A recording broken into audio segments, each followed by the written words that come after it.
Servidores denunciam falta de remédios na farmácia de alto custo. Quase 50 medicamentos padronizados não são distribuídos nas unidades. Joeivale é eleito novo presidente da Câmara Legislativa em meio à sessão tumultuada e com troca de acusações. Motorista é atingido por tiro no peito durante assalto a ônibus em Samambaia. Veja também, metrô terá a primeira estação com captação de energia solar da América Latina. Tem ainda as dicas de decoração para deixar a sua ceia de Natal ainda mais bonita, hein? Notícias da quinta-feira no DF e em torno, agora no Band Cidade, segunda edição.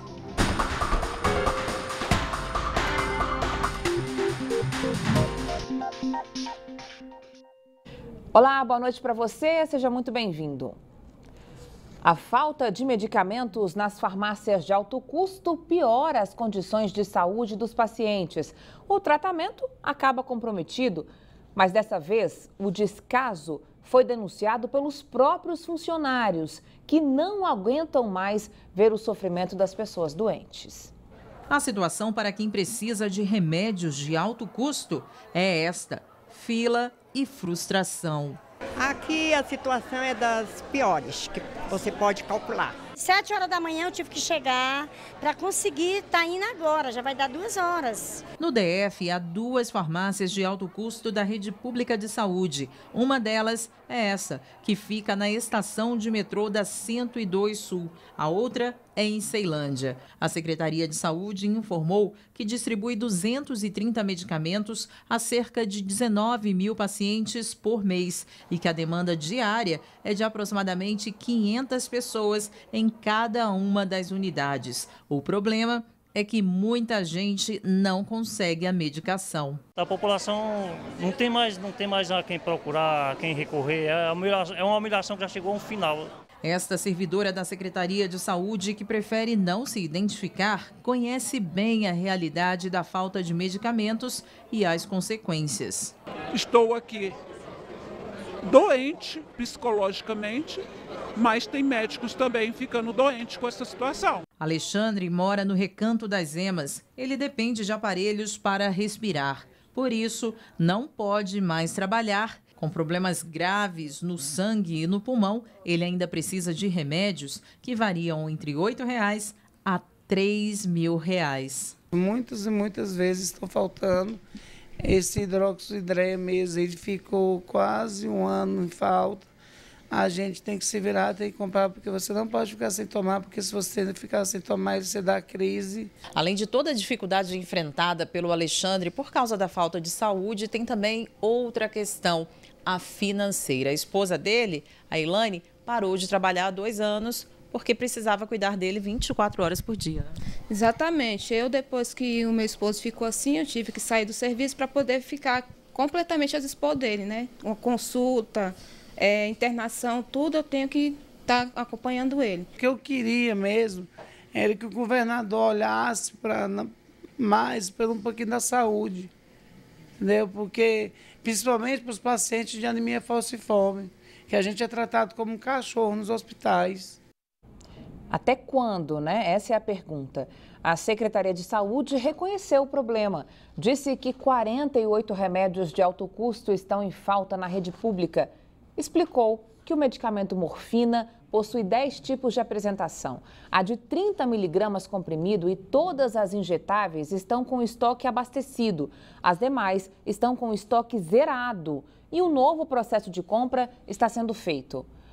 O Metadona também está com estoque zerado na farmácia central, mas tem depósito nos hospitais e um novo processo de compra foi aberto.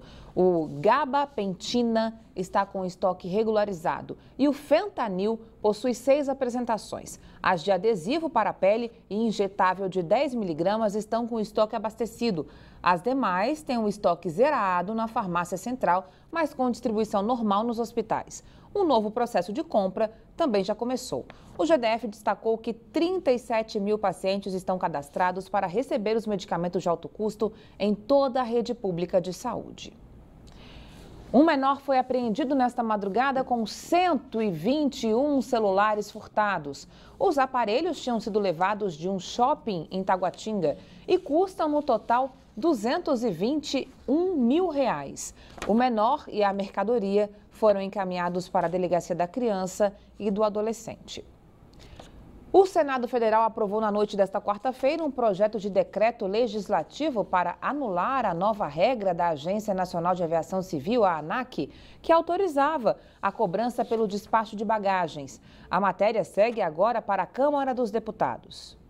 A nova regra, aprovada pela ANAC na terça-feira, mal começou e já causou muita polêmica. Passageiros reprovaram a mudança.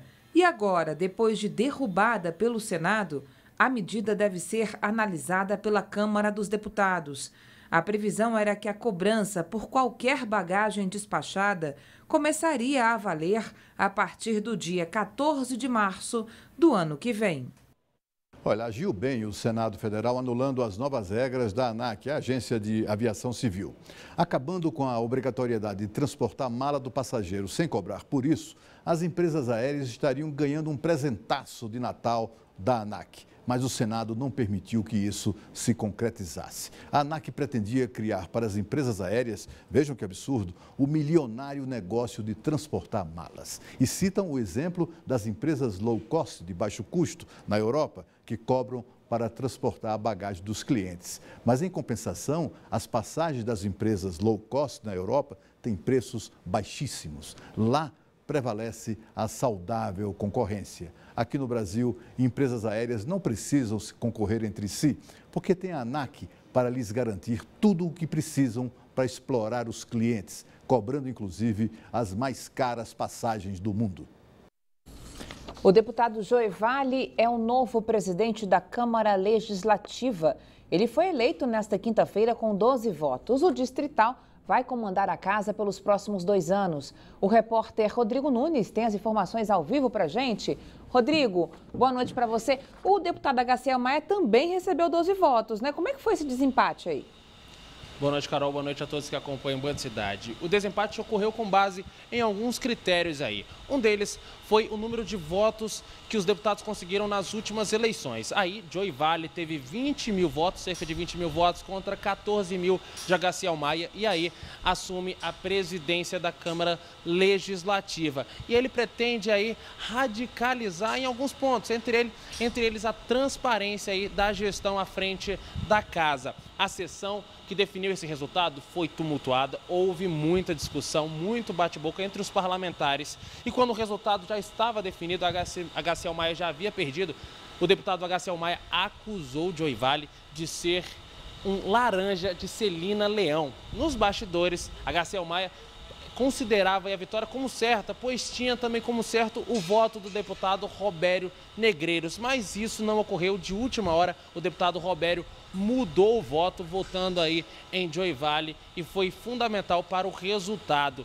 De quebra, Robério Negreiros ainda assume um dos cargos aí da mesa diretora da nova gestão na Câmara Legislativa. Por meio de nota, o GDF parabenizou o novo presidente da casa e a mesa diretora, e aí espera uma relação mais amigável entre a Câmara Legislativa e também o GDF para o melhor desenvolvimento da cidade. Possivelmente hoje será o último dia de trabalho aí na Câmara Legislativa nesse ano. E estão em pauta algumas medidas, por exemplo, a aprovação das alíquotas do IPVA e do IPTU, e também a Lei Orgânica da Cultura e o renegociamento de dívidas aí de empresas com o GDF. Os deputados devem adentrar a madrugada aí para conseguir analisar tudo isso e também entrar de recesso aí e encerrar o ano legislativo aqui no Distrito Federal. Carol.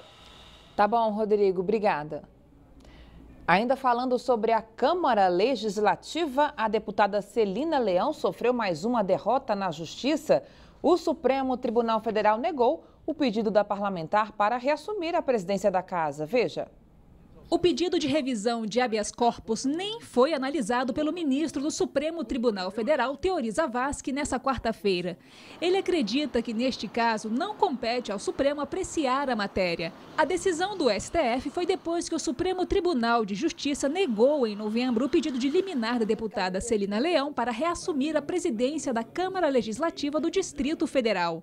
Em outubro, o Conselho Especial do Tribunal de Justiça decidiu manter o afastamento da parlamentar da presidência. A deputada saiu do cargo em agosto após início da Operação Dracon, que investiga um suposto esquema de corrupção na negociação de emendas parlamentares para a saúde pública do DF. O advogado da deputada Celina Leão informou por telefone que vai recorrer da decisão.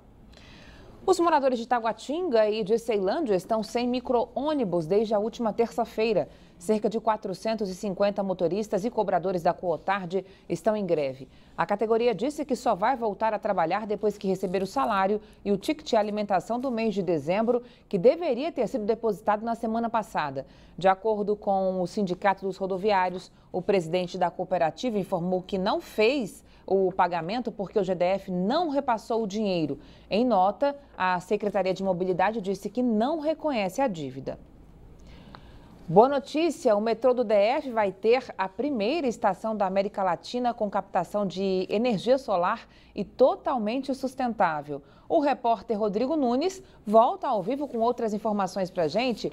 Quando que esse sistema vai ser implantado, hein, Rodrigo? Carol, o planejamento inicial do metrô é que essa primeira estação seja inaugurada já no primeiro semestre de 2017.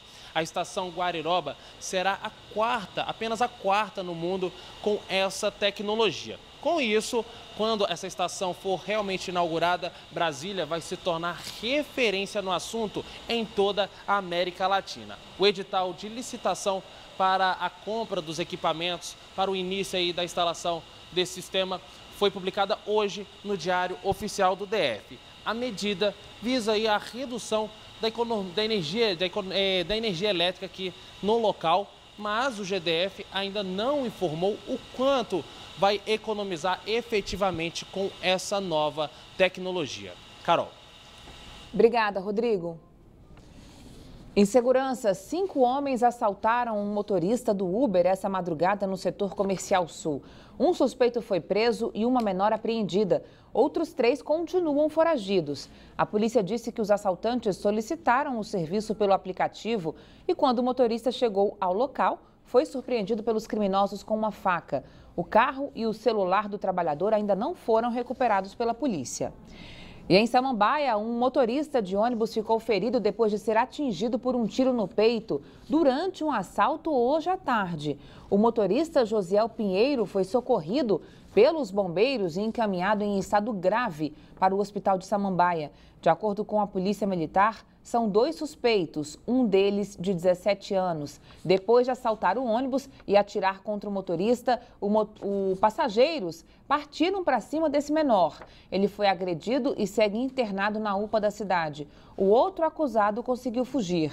Até setembro, a Secretaria de Segurança Pública registrou mais de 350 casos de assaltos a ônibus, um aumento de 22% se comparado com o mesmo período do ano passado. Em um mês, o Detran emitiu 5.000 multas por estacionamento irregular. As informações agora com João Cláudio Silveira, direto do estúdio da Band News FM. João, boa noite para você.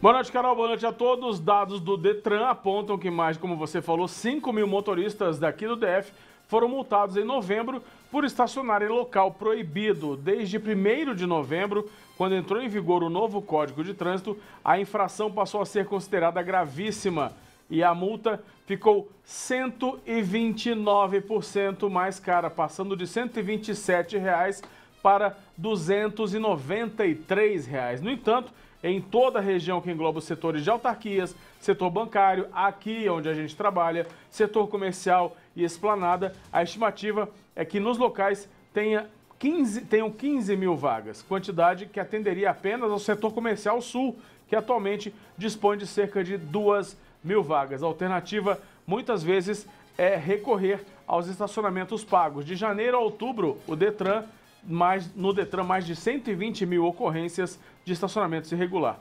A infração só não supera o número de multas por excesso de velocidade, com mais de 470 mil multas. O avanço de sinal também figura já em terceiro lugar, com 105 mil ocorrências. De volta com você, Carol. Boa noite, até amanhã. Tá bom, João. Obrigada, até. Faltam poucos dias para comemorar o Natal. E você, já pensou como vai decorar a mesa para a ceia desse ano? Uma dica é usar pinhas e caprichar nos enfeites. As cores vermelho e dourado também não podem faltar, hein? Vale tudo para agradar a família e os convidados.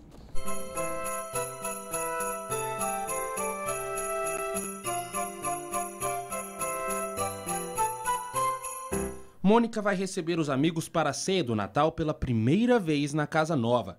Tudo tem de estar perfeito. Ela quer impressionar as visitas com a decoração da mesa. O objetivo é mostrar elegância. E para isso, tem que caprichar nos detalhes. Esse ano eu sou anfitriã.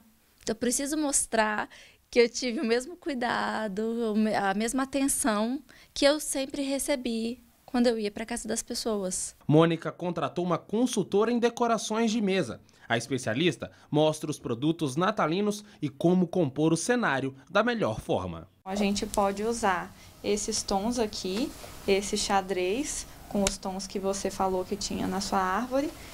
E os guardanapos podem ser também verde e vermelho. E não é preciso muito para fazer a melhor decoração. A criatividade é para aproveitar aquele pano que estava guardado no armário ou aquelas taças que ficaram esquecidas durante todo o ano pode fazer toda a diferença no resultado final. Você pode usar os itens que você tem, né? As louças que você tem, os talheres que você tem. Basta ter um pouquinho de criatividade e às vezes tirar alguma inspiração da internet, por exemplo, de algum item, alguma vela.